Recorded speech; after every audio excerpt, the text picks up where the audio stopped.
Thank you very much, Torsten, for that lovely introduction.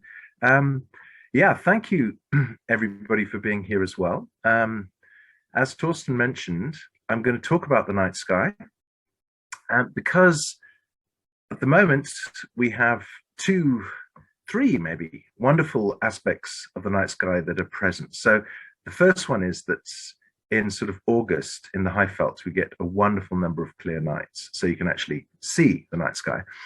Secondly, in August, always every year you get some amazing stuff that I'm going to talk about a bit later at the end of this presentation. But I'm going to start off with some visitors to the night sky at the moment that are also fantastic and wonderful, and critically can easily be observed even from a city with light pollution.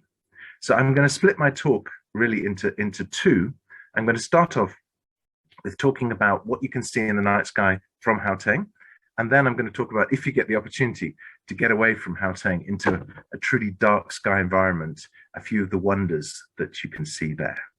So I'm going to plunge straight in to share my screen. And here we are. Hopefully you can all see that. So you're in Haoteng, you've got lots of horrible light pollution, and yet you can still see some awesome stuff. So this is something like what you might see if you look to the west a little bit after sunset. You should see, some of you, I'm sure, have already noticed this. You should see a very bright star in the west, maybe about 40 degrees above the horizon at sunset. That star is actually not a star. That is the planet Venus. And it's a beautiful visitor in our western skies after sunset during half of its cycle, or in our eastern skies before sunrise in its other half. So just looking at Venus alone, I find stunning and beautiful. It's such a beautifully bright little pinpointed light. But you can do better than that. If anyone has a pair of binos, you can see something that looks a bit more like this. Oops, sorry, wrong. There we go. Something that looks a bit more like this. So I should just say it before I explain what you're looking at, how to try and observe Venus with binos. So the problem with observing Venus with binos is you can't hold your binos steady enough, okay? So what you have to do is find somewhere to sort of balance your binos on. And I've actually found a car roof is really good, because it's got that curved bit on the edge. And so by moving along the curve, you can actually manage to get Venus in view quite easily. And then don't touch it, just put your eyes close and you'll get the best view because you won't get the shaking. And you'll see something a bit like this. And looking at this, you think, what is going on with Venus? Someone's taken a chunk out of it. This looks like half of Venus. And yeah, that is really, really significant. What you're actually doing is you're repeating one of the amazing discoveries that Galileo Galilei made in 1609 and changed our entire view of the universe. So follow me and I'll just take you through two. You can actually make two of the observations that Galileo made that changed our whole understanding of the universe. So what's going on? Why are you seeing half of Venus? Well, let me just show you what Galileo wrote down in his notebook in 1609, which I already gave you a glimpse of. That's it there. He observed that as you watched Venus over a period of months, it went through this strange transformation. It started off, what you're seeing over on the right there, as a small round disk, and then it got bigger and bigger and brighter, but someone started taking chunks out of it. So what's going on? Well, Galileo was immediately, probably you are as well, reminded of the moon going through its phases. You know, you get full moon, you sort of get a half moon, you get a crescent moon. It looks a bit like that, except what's going on with the size thing? Venus is getting so much bigger as it goes towards this little crescent.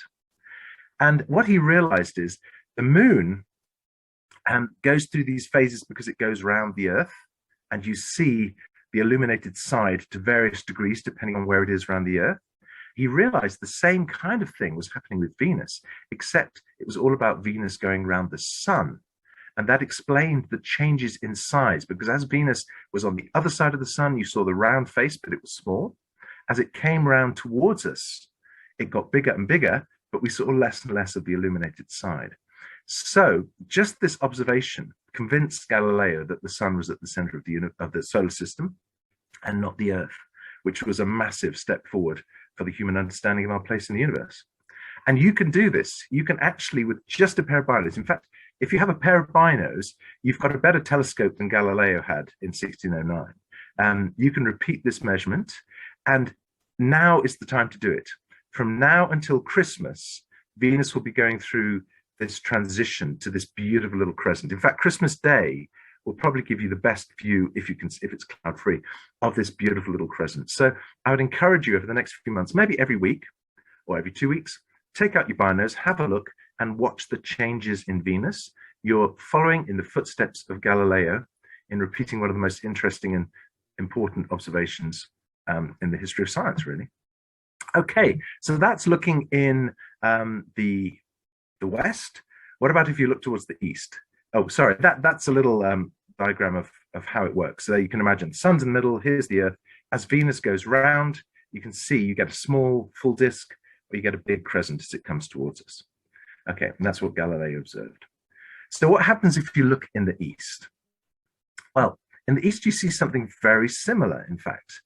Just like you saw this little bright spot in the west, if you wait until about just after 7 o'clock, you should see a bright spot in the east. Now, and all of these things you can easily see from Hauteng because they're so bright. That's the nice thing about this. You don't have to worry about the light pollution. And we're looking at in the east. Well, in the east, you're looking at Jupiter, the biggest of all the planets. And again, I could tell you some awesome things about Jupiter, but how it's essential for life on Earth and all sorts of amazing things like that. But I'm going to go straight on to what you can see with a pair of binos.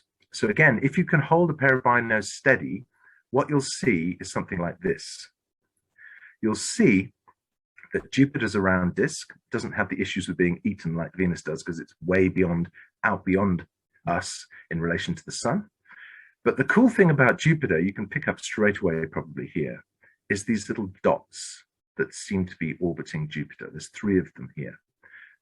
Again, we're following in the footsteps of Galileo in 1609 in this observation.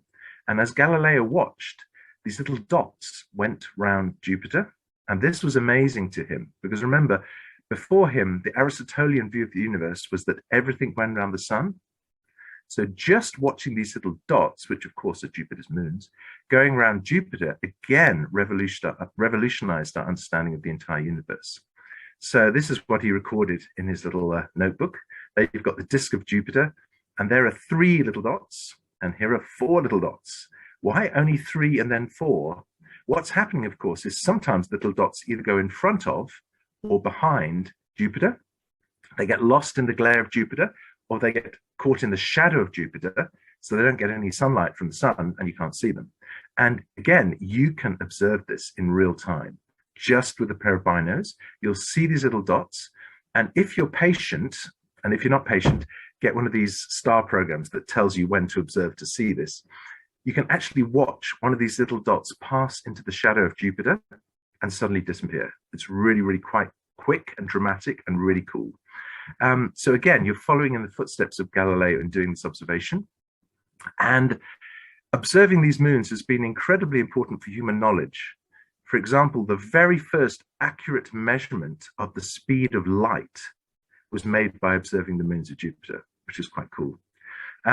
Okay, so those are 2 things that you can do from Hauteng. And I think they're stunning and beautiful, and you don't have to worry about the light pollution. But what if you can get to a dark sky location? So you need to get at least an hour, preferably 2 hours away from Hauteng. You've got these wonderful things called the N3 and the N1 that will take you rapidly away from the light pollution of the city. And if you can get out there, you should observe something a little bit like this. This was actually a photo taken at our cottages by a gentleman called Corbus just a couple of weeks ago. You can see the little lights of our cottages down there. And this is what he took, a picture of the Milky Way. I imagine many of you are familiar with the Milky Way, but you won't see it from Hauteng. The light pollution just completely washes it all out. But it is, I think, the most amazing natural wonder that you'll ever see. It's an absolutely extraordinary object that we get to see. And I'd just like to talk you through what you're actually looking at. So this white band running across the sky that some of you may be familiar with, what the heck is that? So what you're looking at is our galaxy, but you're looking at it from inside our galaxy, and hence it's a bit difficult to understand what you're seeing. If you could get outside our galaxy, which no one has done yet, and look at it from above, you'd see it looks a bit like this. A flat disk. That white is all stars, lots and lots of stars, 300,000 million stars, give or take, and it stretches over a distance of 100,000 light years. So light would take 100,000 years to go from side to side. It's a flat disk with a bulge in the middle. Think of a fried egg. That's a really good analogy for our galaxy. Lots and lots of stars in the egg yolk in the middle, not so many stars in these sort of spiral arms as you go towards the outside. And we are stuck about 2/3 of the way through the egg white towards the edge. So that makes understanding how our galaxy looks a bit complicated. But basically with the Milky Way, what you're seeing is you're seeing the view that you get when you look through the plane of the fried egg, as it were. When you get your eye in the right position that you're looking through the fried egg, what you see is the glow of the starlight from all these billions of stars so far away that you cannot make them out as individual points of light, but you can still see their combined glow. So that's what the Milky Way is. If you looked with the Hubble Space Telescope at a tiny patch of the Milky Way, it would break up into billions of individual points of light because it's all stars. And I think when you're looking at that, at something like this, for example, this is the most amazing natural wonder you'll ever see. In one sweep of the eye at the moment, you'll take in something like 200,000 million stars. I mean, how can you challenge that for amazingness? And right now, in South Africa, at our latitude, at this time of the year, you get the best view of the Milky Way that anyone could get in the world. The Milky Way arches right across from one horizon directly above the center of the sky down to the other, and the very center of our galaxy, the egg yolk, as it were, is right above you. So it's an unmatched view of the glories of the Milky Way. Okay, but seeing as we're in the southern hemisphere, we can do even better than that. So our galaxy is actually surrounded by two little dwarf galaxies called the Magellanic Clouds. This one is the small Magellanic Cloud, and the big one here is the large Magellanic Cloud. And they are galaxies in their own right, but they're tiny. I mean, this one's only got 30 billion stars. It's hardly really worth talking about. But one can only see these from the southern hemisphere. They're very close to the southern axis of the Earth's rotation, so you won't be able to observe them from anywhere other than south of the equator. So they're one of the special things of our night sky. So how do you observe them? What do they look like? So what you need to do to observe the small Magellanic Cloud, which is the one you can see at the moment, find the Southern Cross. I think you're all familiar with the Southern Cross. You follow the two pointer stars up to the cross, then take the long axis of the cross from that orange star, as it were, to the brighter blue one here, and follow that about 8 times its length. And that will take you to a small, funny white smudge in the night sky. And that is the small Magellanic Cloud. That's just 3 billion stars. I mean, it's only half the population of the world in stars, and it sits only 160,000 light years away. But those numbers completely boggle my mind, and it's well worth a look. There are people who will fly from Europe to escape the light pollution and clouds and come to the southern hemisphere just to catch a glimpse of the Magellanic Clouds. So if we have the privilege of actually living here anyway, I think we should really take the chance to look at them. Get to any dark sky location and you can observe them at this time of the year. Just to give you an example there, you can see, I can't see them because of, I can move it there, right. Down on the right, you see that little white smudge, and just above it, up on the right, that bigger smudge, those are the Magellanic Clouds, and you'll be able to observe them from any dark sky location. Okay, so that's it for my little introduction to the night sky, what you can do from the city, what you can also enjoy from further away in a dark sky location. I'll hand back to you, Torsten. I'm wondering, while we're thinking about it, whether I can ask the first one and whether I'm allowed to use a follow-on from what you've just presented. By the way, Phil, you were actually the guy who put me onto I'm not totally lost without a telescope. So you were the guy that put me onto looking at. I saw 2 moons of Jupiter when I looked with binocs. I didn't know one could do that until you said so. So thank you. And that was quite an experiment, quite an experience, quite a wow moment. You know, I'm not. I don't need a telescope to see a moon of another planet. That was quite something.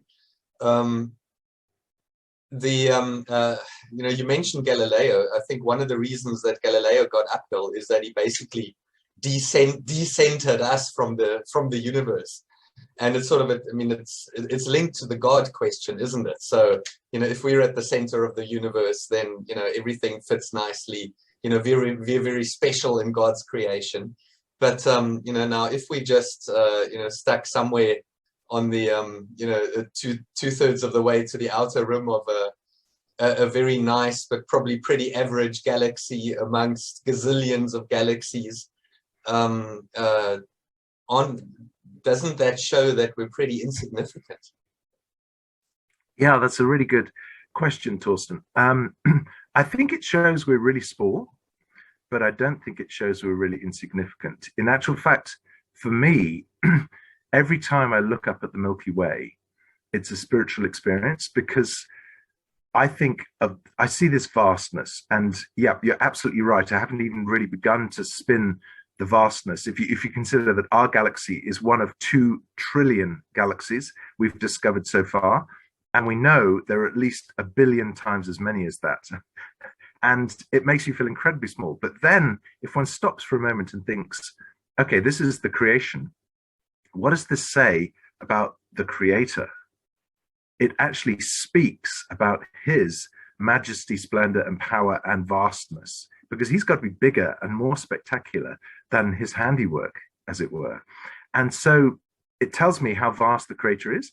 And then I stop and think for a moment, and this creator chose to become a human being and chose to carry the sins of all the rest of the horrible human beings who put him on a cross. I mean, that for me is absolutely mind-boggling, and it speaks directly to me of not my insignificance, but my significance. Because if the creator and sustainer of this vastness considers me, and you, by the way, that special, then that overrides everything else. Then we are very, very, very special. If he considered it a good deal to come and give his life to bear our sins down a cross for us, then his vastness just makes us more significant. So the bigger the universe appears, the more I can grasp the vastness of the universe, seemingly paradoxically, the more significant and special I feel. Just one comment in the chat was, I suppose it has to do also with, you know, what is our come from? What is our worldview commitment, so to speak? So we can, you know, different people can look at the night sky and come to different conclusions. Val says the first thing that goes through her mind is the hymn, "O Lord my God, when I in awesome wonder consider all the worlds thy hands have made. I see the stars, I hear the rolling thunder, thy power throughout the universe displayed." Related but not related is Yuri's question: how viable is the multiverse theory? Wow. Okay. Yeah, it's I think the right way to address that is to say that many physicists are very unhappy with the multiverse theory. If you listen to Sabine Hossenfelder, a devout atheist, but she would say the multiverse theory is not scientific and is unjustified. And the reasons people use are, just to fill in people what the multiverse theory is. It's the idea that our universe is so vast, due to the way it was formed, it actually contains little sort of bubble universes, little tiny universes within it, maybe even an infinite number of them, certainly a vast number of them, each of which might have very different physical properties to the one that we're inhabiting.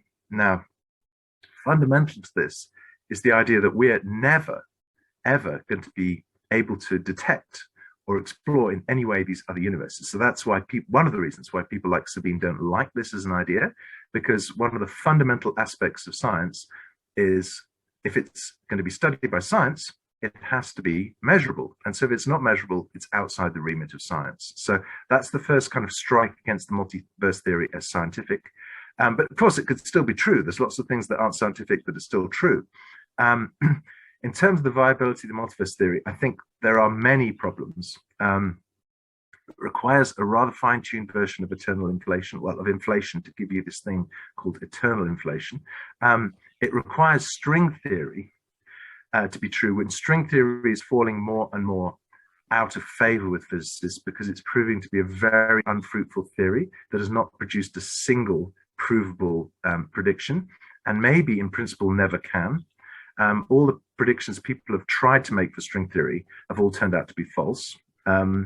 So yeah, the scientific underpinning of it is increasingly flaky, and it itself isn't science. So yeah, it's very much out of favor, and a lot of people see it as a threat to science itself that should be sort of cast out into outer darkness. So I would say not very in terms of the viability of multiverse theory. Two short questions. One, Elon Musk and his friends all want to go and live on Mars. And, I've read, and I'm sure a lot of people have, but all the fine-tuned components that make life on this Earth possible. So I sort of think he's facing a massively losing battle. He thinks this Earth's going to crash and burn, and he wants to go and live somewhere else. I mean, I'm simplifying his thoughts, but, why bother is my point, and then the second short question is, do you speculate on life on other galaxies and have a view on that? Biblically, I sort of think that we're not the center, but the Bible says, God made the universe for us to live in, and etc. So do you have a view on life on other planets, which a lot of people think must be possible somewhere? Wow, very interesting questions. Yes, you're absolutely right. Elon Musk is taking on an extraordinary technological challenge in going to Mars. His rationale for doing it is actually quite simple. It's that while humanity is a single planet civilization, we're vulnerable. So for example, say NASA missed a massive asteroid coming towards the Earth. If an asteroid more than 300 kilometers in diameter hit the Earth, it would deliver enough energy to vaporize all the oceans and completely sterilize the whole of Earth. So that's what he's worried about. His idea is if we're on two planets, then we've got two chances. So if one gets wiped out, we can repopulate the one when it cools down a bit from the other, or if there's a terrible viral epidemic that kills everyone. That's his idea. And I think he's quite aware of the technological challenges, and they are many. But I think he's hoping that incredible advances we're seeing at the moment, particularly in robotics, are going to give us a helping hand. So the idea of colonizing Mars with just people is probably unrealistic. People are very weak and squishy and vulnerable to nasty things like the solar wind, which blasts out from the sun, and Mars has no protection for because it doesn't have a magnetic field and doesn't have an atmosphere. But I think his idea is that with some robotic assistance and the wonders of AI and that kind of thing, we could build a sustainable environment there. Of course, it will be nothing like Earth. You won't be able to go for a walk in the forest in the same way and go swimming in the sea and enjoy all the things that we take for granted here. But it is conceivably possible. And if your aim is to sort of create a reservoir of humans that could repopulate the Earth if in the case of a catastrophe, then it's a sort of kind of viable idea. And your second point was about life. Okay, wow. So that's a biggie. I think in terms of, you have to distinguish maybe between two forms of that question. There's the question, is there any form of life anywhere else? So are there bacteria, for example, on Europa, one of the moons of Jupiter? So Europa has this wonderful ocean of water underneath its icy crust. It's actually got more liquid water than the Earth has. When I was at school, I was always told the only place water is liquid is on Earth. We've now found so many other places in the solar system that have liquid water rather. And very interestingly, we should know the answer to the question, is there bacterial life in that water on the oceans of Europa? We should know it within a decade, because NASA is sending a mission to Europa, and it turns out Europa has water volcanoes, would you believe it? It has cracks in its 40-kilometer icy surface, and the water inside shoots out into space. And so the probe called the Europa Clipper, which is going to go and orbit Europa, is going to be able to fly through these clouds of obviously ice after they've come out and sample them for the evidence of primitive bacteria which came from the ocean of Europa. So we should kind of know a bit of the puzzle to do with, is there any form of life other than on Earth? The question of intelligent life was addressed by a physicist called Enrico Fermi. And he apparently, one day over lunch in Caltech, he suddenly stood up. He was a very eccentric man as well as a brilliant physicist. And he suddenly stood up and shouted, "Where are they all?" And what he was referring to was the possibility of, if there were other intelligent spacefaring civilizations out there, why haven't we encountered them? Because the universe has been around for so long, they've had plenty of time to get here. And that is still one of the biggest challenges that suggests intelligent life is probably in our galaxy unique to us. As you were mentioning, on theological grounds, I don't think it's a slam dunk, but the creation and sustain of the universe became a human on planet Earth and died for the sins of the human beings. And the Bible does say, he was slain once, not twice or multiple times. So maybe we're theologically missing the point there. Maybe God's got a bigger picture. I don't know. But it does suggest that intelligent life that can make moral decisions, that can have a relationship with its creator, is probably unique to planet Earth. Thanks, Phil. It's always interesting to listen to your talks. Just your thoughts and understandings of the age of the Earth and the age of the universe, and relative to biblical ages and 6,000 years, etc. If you can maybe just talk to some of that for me, please. Sure. Marty, that's a huge question that I usually cover in 3 40-minute talks. So I'm going to give you the absolute headlines here. I think it's very important to realize that right from the very early theologians, people like Origen, one of the early church fathers, people like Augustine, people like Calvin, they did not regard the biblical account in Genesis as being a scientific account. They regarded it as about the who of creation and the why, rather than the how. And there's a whole story there that I'd love to go through that explains why that seems to really be the case. God's not trying to do science. He's trying to tell us who the creator is and why he created the universe. And so if we try and extract sort of a scientific chronology from that, we're treading on thin ice, really. And I think there's many reasons from the biblical text. Forget science, just look at the biblical text, interpret it correctly. There's many reasons to assume it's not trying to tell us that the universe is 6,000 years old. So that's a starting point for me, is just, what does the Bible say? Forget the science for the moment. The Bible really doesn't seem, and modern theologians are very unanimous on this. About 4/5, 80%, I think, of modern theologians agree it's not trying to be a scientific chronological account. That wasn't the intention of God, the author.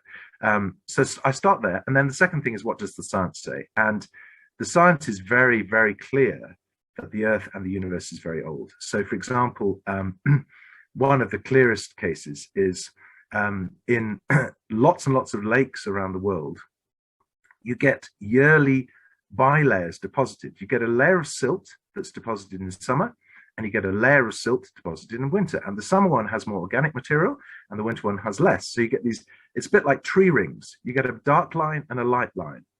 And these things get laid down, and if it's an anoxic environment, so not disturbed by worms and things like that, you get left with this beautiful little set of layers. And you can easily count back, in some lakes, 55,000 years before it all gets a bit mushy. But you can do even better than that, because these bilayers, called varves, in some cases have been fossilized. And in these fossilized layers, you can count back 6.5 million years quite easily. So that there's a lot, obviously, a lot more to it. But I don't think the Bible, as correctly interpreted, is really trying to tell us about the age of the universe. And science definitely does say the universe is very old and the world is very old. So that's a very, very brief skimming the surface summary. It's a fascinating subject that it's really worth digging into properly, but that's the headlines. Okay, thank you very much. So literally, it's just counting the layers in the lake that basically tells you the age. There's no carbon dating or anything on that. It's literally just counting layers and making that into years, or? Yeah, absolutely. That's one technique. I mean, literally, you can use tree rings. You can count tree rings, and there are trees, sort of basically bits of tree that can take you back to about 15,000 years, just counting tree rings. But then your varves take you back further, and then your layers in your ice sheets from Antarctica and Greenland can take you back to about 650,000 years, and then your fossilized varves can take you back to about 6.5 million years, and none of these use radiometric dating. But having said that, radiometric dating is an extremely accurate and valuable tool as well, and that can measure the oldest rocks on the Earth, and it can measure the age of meteorites that have basically were formed when the solar system was formed and have sort of been sitting there until they fall to Earth. And you get a very, very consistent age using multiple different techniques, multiple different radionuclides. You all get the figure for our solar system of about 4.55 billion years. And then using astronomical techniques, you get an age for our universe of about 13.8 billion years. So that's what the science is saying. But I think that the interesting thing is, this isn't, I believe, at all in conflict with the Bible, because I don't think the Bible is trying to teach us astronomy. In fact, Calvin said, those who would seek to study astronomy and other recondite arts should go and look elsewhere. He says, look, that's not the point of the Genesis story. It's trying to tell us much more important things about who the heck made the stuff and why he made it and his intention for us. That's what the Bible is about. And the how of it is a minor matter that science can get to grips with. So when you come along with a theory like the Big Bang, that's just the how. It doesn't tell us the who. In fact, it begs the question, the who. You know, who banged the Big Bang? Where did the Big Bang come from? You can't get something from nothing. Who lit the blue touch paper, as it were? So in fact, Christians, I think, unnecessarily get distressed about things like the Big Bang. The Big Bang, I think, is incredibly exciting because we're getting a glimpse into how God created the universe. And the Bible tells us he did it and why he did it. Do you think dark matter is real? And if so, what is it? Also, how important is the question? Gosh, wow, that's a big one. Yes, dark matter. It's very interesting. I think if you'd asked physicists 5 years ago, everybody would have said they're very convinced that this thing exists and is best explained in terms of particles, dark particles. We've just had a problem that we can't find the things. More and more complex experiments have been set to try and detect dark matter, and they've all come up blank. So just to run through the evidence for why we think something called dark matter might exist. When you look, the first thing we spotted is when you look at galaxies rotating, we find out that if you add up all their mass, all their matter that we know of, and the gravity it should exert, it's not enough to keep the galaxy together. It should, at the speed it's rotating, the edges should basically fly off into space. So it really seems as if there's some extra source of gravity that's holding galaxies together. That was the first thing that sort of pushed us in the direction of thinking, maybe there's something that we can't see using light or radio waves or any form of electromagnetic radiation that's still working in our universe. And then a really big part of it was when we observed the cosmic microwave background radiation. You've probably seen pictures of this. It's really the light that was released from the universe about 300,000 years after its creation. And it carries incredibly detailed and stunning evidence about the matter distribution in the early universe. And it strongly suggests there is something called dark matter as well as the normal matter we know. And you can even weigh it. You can work out how much of it there is. And there's about 4 times, 5 times as much of it as there is normal matter. So, and there's other stuff, but that's the basic evidence for it. But we've been looking for it, and we've designed more and more sophisticated experiments. I think there's something like 100 experiments running right now across the world. These are the ones they put at the bottom of mine shafts to avoid sort of cosmic rays hitting the experiment. And they look for the dark matter just occasionally as it passes through the Earth, because it doesn't interact with normal matter really much at all. But just occasionally it might bump into one of the elements, one of the atoms in the detector, and it should show up. And it hasn't. It just hasn't shown. So people are beginning to look at alternative hypotheses. And one of these is that our understanding of the law of gravity might be wrong. And so that's why galaxies behave strangely, because gravity at the vast distances that galaxies encompass might actually behave slightly differently. So that's called MOND, modified Newtonian dynamics, and that's got its proponents. And I would say it's kind of a fair fight at the moment over which theory is most likely to be true. And what we really need is more experimental evidence. I mean, obviously, if someone can detect some dark matter particles, they get a Nobel Prize. We all get very excited because we've finally found dark matter. If they keep not detecting it, then people will continue to look for other possible explanations. In terms of how important it is, it's not going to affect our daily lives, I don't think. I can't see any way in which it could. But it is quite critical to understanding the universe, because of the matter in the universe, it's about 80% of the matter. So we really, if it is matter, or explained by a difference in gravity. So either way, it's quite an important scientific piece in the puzzle that would be really great if we could get to grips with. Thank you. So Duluma's being a bit naughty because he's actually not asking a science question, but something purely speculative, but I'll read it out anyway. You don't have to respond, but you can. What are the theological implications of the presence of billions of galaxies? In other words, will we interact with and explore these entities in eternity? Or will they always just be a beautiful, scenic, panoramic view and nothing more? Wow. I certainly hope so. I certainly hope we will, because, I mean, there's some amazing stuff out there. I mean, if you look directly above you at the moment, even just within our galaxy, take the constellation Scorpio, the Scorpion. You should be probably familiar with that one.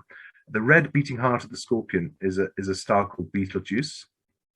And our sun is big enough to contain 1 million of the Earths. It's that big. You could put 1 million Earths inside and still have room to rattle them around. You could put 500 million of our suns inside Betelgeuse and still rattle them around. So, I mean, there's just these amazing things. There's all these nebulae, as you mentioned, and that's just our galaxy. So other galaxies, I kind of have a little hope that in our resurrected bodies, we won't suffer the limitations of the speed of light and these kind of things that we do at the moment, and the limits of physics.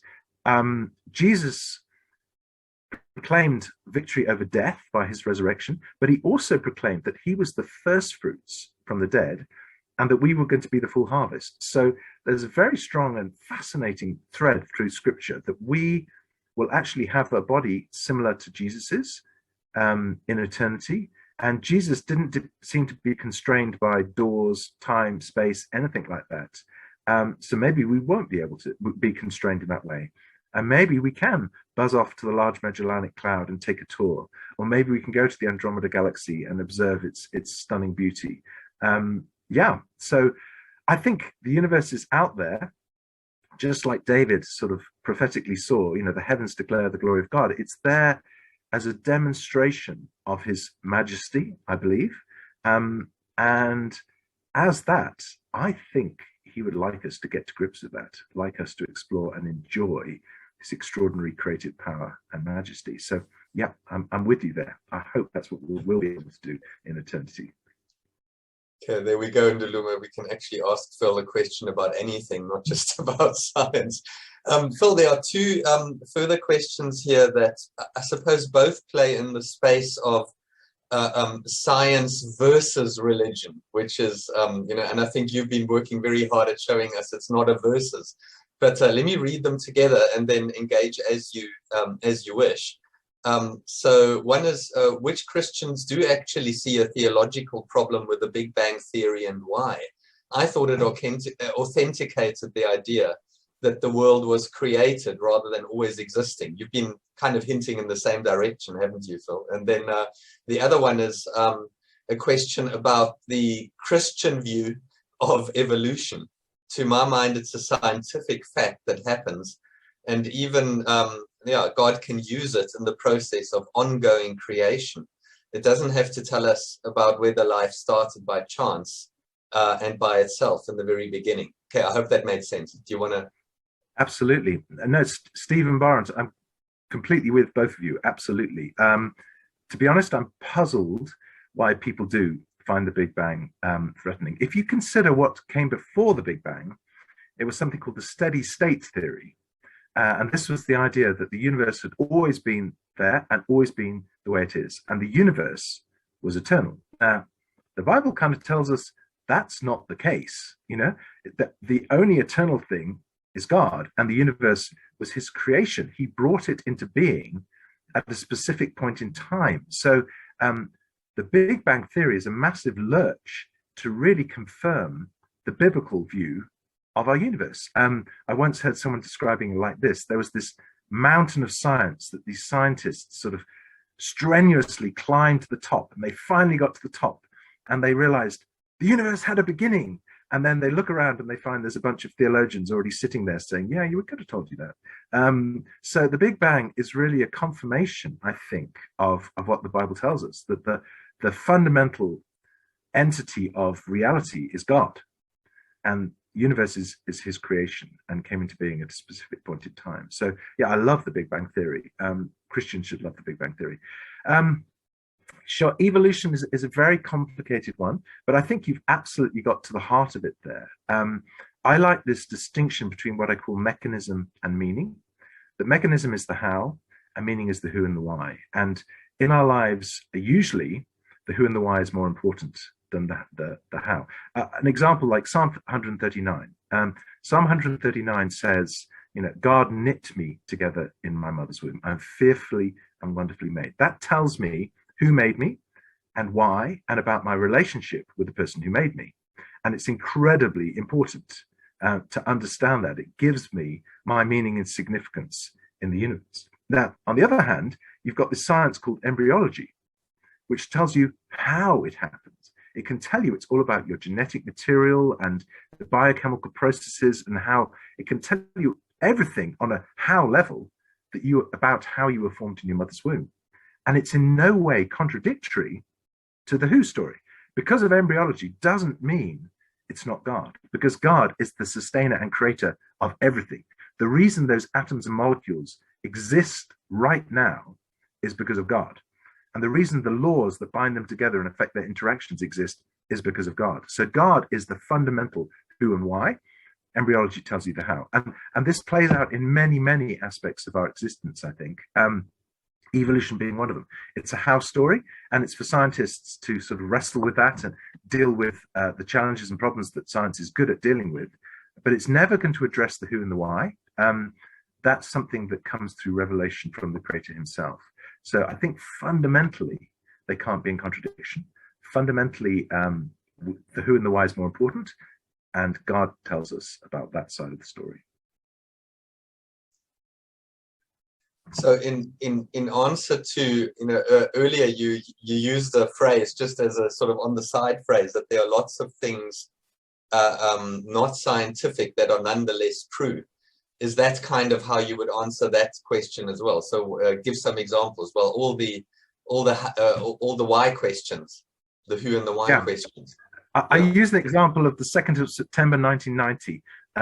It was a very significant day in my life. And I can give you a how description of the 2nd of September, and then I'll give you a who and why description, see which is more useful to you as the listener. So here's my how description. On the 2nd of September 1990, my adrenaline levels skyrocketed, my norepinephrine levels went up, as so did my dopamine levels, but my serotonin went down, my blood pressure and heart rate went up. So I hope that explains exactly what happened to me on the 2nd of September 1990. Alternatively, I could tell you, I'd just met Juliet, my future wife, and had fallen head over heels in love. You know, that's about the who and the why. Questions of love and relationship are not directly amenable to a reductionist explanation in terms of science, but they're actually the most important parts of our existence. So our relationship with God and our relationship with him is not amenable to a scientific reductionist explanation, but it's the most important thing in human existence. So many things are vitally important, but are not within the purview of science. The scientific revolution really relied on a wonderful leap of understanding. People like Galileo and Newton, these people said, look, we find these regularities in the universe, and actually we expected them because we believe in a faithful and regular creator. That's actually a whole nother story. Let's study them. And to study them, we've got to limit ourselves to stuff that's measurable, observer independent, and repeatable. That's the fundamental three things. If things fall within that purview, you can study them with science. But not everything does. Lots of stuff is not observer independent. It's subjective because it involves persons. Lots of stuff's not repeatable. It's one-off. You know, you can't rerun the tape on the resurrection. It's a one-off. And so there's lots of very, very important things that fall outside the remit of science, but that's okay. Science gains its power from limiting its scope to the things that fall within it, that category. But a wise scientist doesn't claim that science covers everything for that very reason. So then just to try and connect with one of the other things on the chat. So a scientist wouldn't venture into sort of trying to figure out, okay, if God exists, is he outside of space and time? Are all points of time and space within himself? As a theologian, would you venture there? Or can we just leave that in the realm of mystery?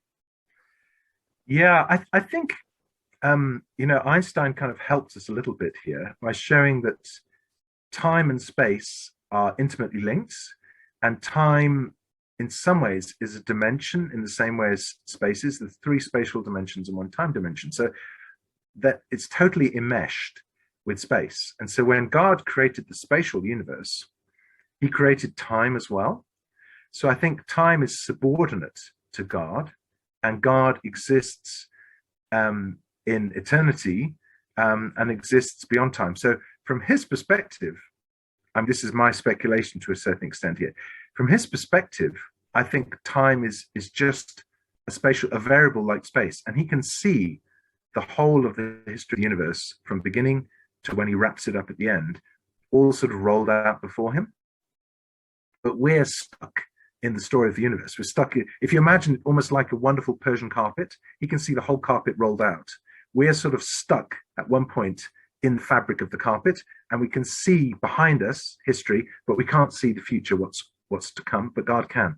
And he interacts with us time-bound beings in time. So Jesus came in a human body at a specific time, in a specific place, because we're stuck at a specific time in a specific place. But I don't think God in his eternity is. I think he sees everything, and he's not bound by time in the same way as we are. Your view of our responsibility to preserve Earth towards our future? Yeah. Well, I think you can go right back to the Garden of Eden there. You know, God said to Adam, sort of, here you go, Adam and Eve, look after this stuff, you know?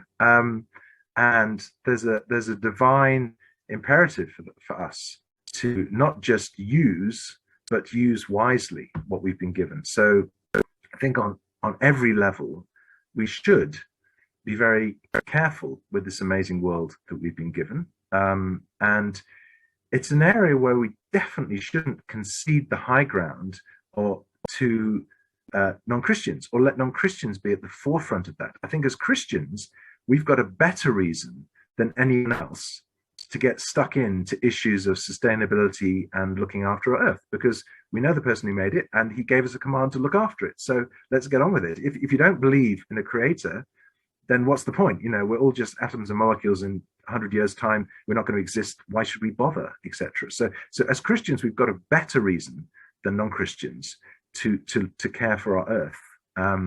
So I think it's a little bit of a tragedy that those at the front of sort of the green movement, whatever, have tended to not be Christians. I think it's really a wonderful thing if Christians can demonstrate our stewardship responsibility for this creation by being at the forefront of efforts to do sensible things to make our inhabitation of the Earth sustainable, basically. So the Bible talks about a flood, quite probably about a worldwide flood. Also kind of places it on a timeline somewhere. Scientific evidence for or against? Okay. I think the place to start there is with biblical interpretations. So, you know, we've got a real challenge when we read the Old Testament. We understand it when we read the New Testament. For some reason, we don't tend to understand it as well when we read the Old Testament. So, for example, if I'm reading Paul's letter to the Corinthians, then I know to get the most out of it, I have to understand what Corinth was like, Paul's relationship with Corinth, the time he spent there, and gosh, I've got to understand Greek, you know, to get to grips with it, because there's many aspects of it that depend on the culture and the language used if I'm really to understand what he's saying. Now, take another step back to the Old Testament. To understand that is actually much more challenging because we've got a much weaker linguistic and cultural connection with that ancient Near East culture. So we need to talk to the experts about how did they write? What was their understanding of the Earth? Because that's the first most important question that we need to ask, like with, you know, what was Paul writing to the Corinthians? How did they receive the letter? What was their understanding of it? That's the place to start. And I think we need to do the same with the Old Testament. And that becomes very relevant when we look at Genesis and questions of the flood. And something that comes out very clearly is the word used for earth, eretz, is used in many different ways in the Old Testament. So a classic example is Joseph and the famine around the world, where, you know, his father and all the brothers came to Egypt to get food. You should have a read of that passage and look at the Hebrew, because in it you'll find the word eretz, land, world, earth. It can mean all of the above, is used in all of those different forms, the same word. So it says, first of all, it talks about eretz meaning, obviously just meaning Egypt. Then it talks about it meaning obviously the surrounding area, because it says people from all over the eretz, all over the world, came to Egypt to get food. Now, I doubt whether he thinks the North American Indians and the Aborigines trekked to Egypt to get food. He's talking about the surrounding countries. So you can see that word can be used in many different ways, and is used in many different ways by the biblical writers. So we need to understand in what way is it really being used when talking about the flood. And I think there's very interesting stories and clear evidence of very dramatic floods in the Middle East. Again, now we're getting speculative, but one particularly interesting flood occurred when the Black Sea started filling up with water, because before the last ice age finished, the Bosphorus, that bit of Turkey that crosses across the sort of into Europe and everything, that was a blockage that stopped water getting into the Black Sea. And so the Black Sea was a fertile pasture.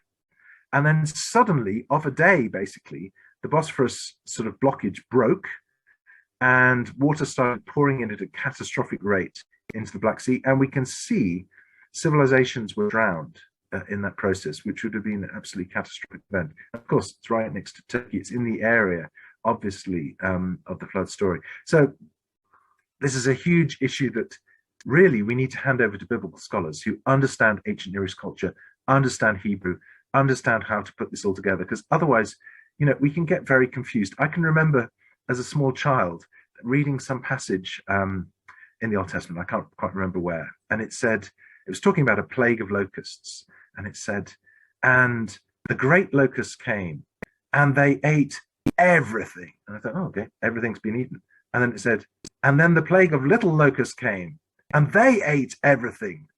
And then the other locusts came, and they ate everything. And I was thinking, well, where's that? You've already had everything eaten 3 times. How does that work? But that's a literary device used in ancient Near East culture, and it's quite acceptable and understood. A sort of hyperbole. They ate everything. Well, no, they didn't eat everything. They ate most of it, and then it was cleaned up by the other 2 plagues of locusts. So we have to understand the ancient Near East culture and the way they wrote, the type of literature they used, if we're really to understand the Old Testament. That's why we need God-fearing biblical scholars who can get to grips with these passages and give us a steer in that direction. And yeah, sorry, that was a very roundabout answer, but I think that applies to issues like the flood. We must understand it properly biblically, with biblical scholarship, and then we can look at how it compares to the science if we want to. But I think what you're also saying is that we do have what we have at the very least is evidence of a localized flood. What we're perhaps struggling with is a worldwide one. Yeah. Thank you, Torsten, for filling in the blanks there. Yeah, there's a catastrophic local flood that would have left an indelible memory on everybody in the Middle East. When you look at the worldwide flood, there really is no evidence of a recent worldwide flood. For example, just to go back to those varves, the annual layers deposited in lakes around the world, they're not interrupted by a massive global flood. They just continue all over the world. So there's many areas of evidence that show there was not a global flood any time in the last 100,000 years or so, certainly. So that's the scientific evidence. But for a Christian, I would start with the biblical interpretation. That's really important to get that right, and not to look with sort of just modern 20th century, 21st century Western eyes at an ancient Near East text to try and suck the juice out of it and understand the fine nuances. We've got to read it as an ancient Near East text to do that. I'm tempted to, or should we leave this for another time? I mean, what I thought you would be asked is about vaccines. And I know that's a little bit more in the space of biology. You weren't asked. Did you want to give that a quick go? It's a controversial topic. And I don't see why it should be controversial, because we all know that the vaccines are now also effective against the Delta variant, because Bill Gates said all he needs to do is to reprogram the microchip. So I don't know where the controversy is. That's very naughty. Take us there. Just like the messenger RNA type vaccines, those are relatively new on the block. Do you want to take us through those briefly? Yeah, so the first thing to say, I think, just to give a bit of context, is just how amazing vaccines are. If you look at any single medical intervention that humans have ever invented, vaccines would come out tops. So we just forget, because we don't experience the terrible plagues that vaccines have saved us from. So in the 20th century, 300 million people died a horrible death from smallpox, and hundreds of millions more were blinded and scarred for life by that hideous virus. And that's just one of the viruses that's been completely eliminated only by the use of vaccines. Polio is just about eliminated. It's just hanging on by its fingernails. Hopefully it will be eliminated soon. Polio was a terrifying scourge, just struck almost at random. Nobody could really predict its arrival, and paralyzed and killed children across the world. We forget how terrifying that was. Before the measles vaccine came in, 3 million children a year died of measles.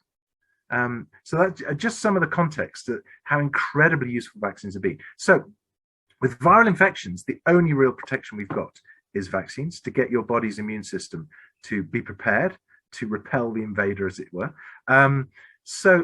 Pfizer and Johnson & Johnson. So the Pfizer first. So what your body does basically when it repels vaccines is it repels viruses, uses antibodies and T killer cells to sort of engulf the infected cells and to mess up the viruses.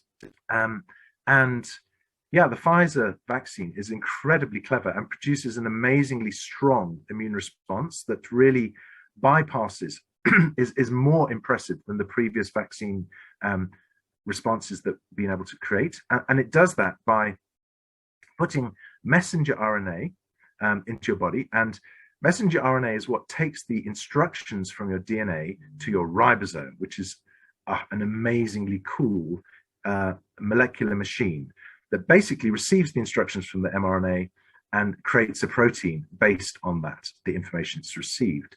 And that's going on all the time in your cell. And the mRNA is being recycled at an incredibly fast rate because molecular processes in cells happen like millions of times a second. So that's happening all the time. Your ribosome is getting new mRNA, churning out new proteins, new mRNA, recycles the mRNA, churns out new proteins. And basically, what the Pfizer vaccine does is just slots in a new piece of mRNA and says, produce this. And what it produces is the spike protein, just the spike protein of the virus. So it gets your body's cellular machinery to produce this spike protein, which then stimulates your body's immune system to respond to it. So it's a very clever way of getting your body to produce immune response to the spike protein. And targeting the spike protein is so clever because the spike protein is like the key that the viruses put into your cellular lock to unlock the cell and allow the virus in. So it can't really change the spike protein because if it changes the key, it don't fit in the lock anymore. So by targeting the spike protein, our vaccines are very resilient to the virus mutating, which is exactly what we've seen. They're still effective against all these variants. So yeah, it's a brilliant idea. It's been extensively tested. I mean, hundreds of millions of people have received this by now. And of course, every single medical treatment has side effects. And there have been some very minor side effects, fibrosis of the heart, but no fatalities from that, apparently. It's just very, very small numbers. Yeah, it's extremely effective. It's been extremely well tested. And if you look at the history of vaccines, there has never been a vaccine in which side effects have become apparent more than 2 months after the vaccine was started being used.